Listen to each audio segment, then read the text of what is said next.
उतनी ही गिर जाती है। ग्रेटर नोएडा में ऐसे बहुत से बैंकेट हॉल और होटल्स हैं जिन पर बड़े बड़े आरोप लगते हैं। आरोप ये लगते हैं कि इस तरह के बैंकेट हॉल्स चल तो रहे हैं लेकिन न तो इनके नक्शे पास हैं, न ही इनको फायर एनओसी मिली है। ऐसा ही एक बैंकेट हॉल है आरंभ बैंकेट हॉल, और इस पर आरोप लग रहा है कि इसके पास भी फायर एनओसी नहीं है, नक्शा पास नहीं कराया गया और इसके बावजूद इसको धड़ल्ले से चलाया जा रहा है।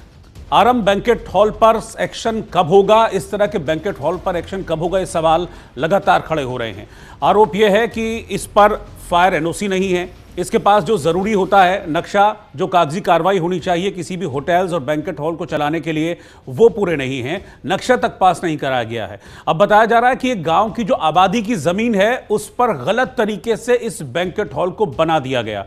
प्राधिकरण के अधिकारियों की मिलीभगत की बात भी सामने आ रही है, क्योंकि यह बात मानने योग्य नहीं है कि अगर इतने बड़े अवैध कंस्ट्रक्शन हो जा रहे हैं और उसके बारे में प्राधिकरण के अधिकारियों को पता तक नहीं है, तो इस बात को लेकर भी लगातार सवाल खड़े हो रहे हैं। ऐसे में किसी भी हॉल को अगर आप बुक करते हैं तो उससे पहले उसकी एनओसी और कानूनी स्थिति को आपको जरूर जांच लेना चाहिए। आपके सामने इस वक्त दो तस्वीरें चल रही हैं।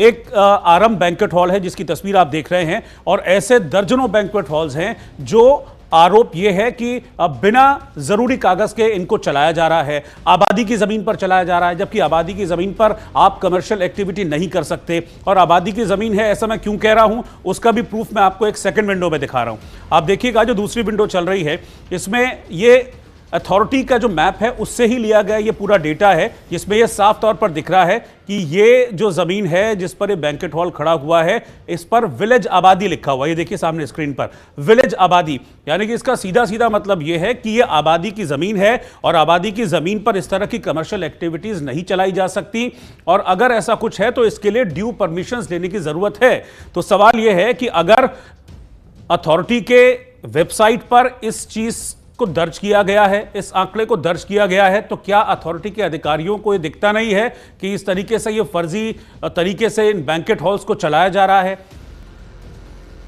कंचन भारद्वाज हमारे संवाददाता इस वक्त साथ में जुड़ रहे हैं। मैं सीधा कंचन के पास चलूंगा क्योंकि कंचन नोएडा, ग्रेटर नोएडा को कवर करते हैं। कंचन, एक बैंकेट हॉल की बात नहीं, बहुत सारे ऐसे बैंकेट हॉल्स हैं, इस तरह के आरोप लगते रहते हैं जिन पर जरूरी कागज ना होने के आरोप लगते हैं। उन्हीं में से एक है आरंभ बैंकेट हॉल। इसको लेकर भी आरोप है कि भाई इसके पास कागज पूरे नहीं है, फायर एनओसी नहीं है, जबकि फायर एनओसी ना होने को लेकर कितना बड़ा हादसा गोवा में हम देख चुके हैं। नए साल से पहले उसकी तस्वीरें आज तक देश भूला नहीं है।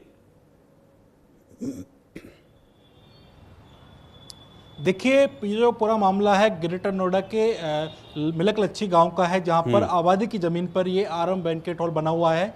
अगर इसमें गैदरिंग की बात करें तो करीब 5 से 5,500 लोगों की यहाँ पर गैदरिंग होती है। और ये जो आरंभ बैंकेट हॉल जो बनाया गया है, गांव की जो आबादी की ज़मीन है ये उस पर बनाया गया है, जो कि ग्रेटर नोएडा प्राधिकरण के जो सीओ हैं रवि कुमार, जो लगातार रवि कुमार जो बोलते हैं कि हम जो लगातार अवैध निर्माण पर कार्रवाई करते हैं।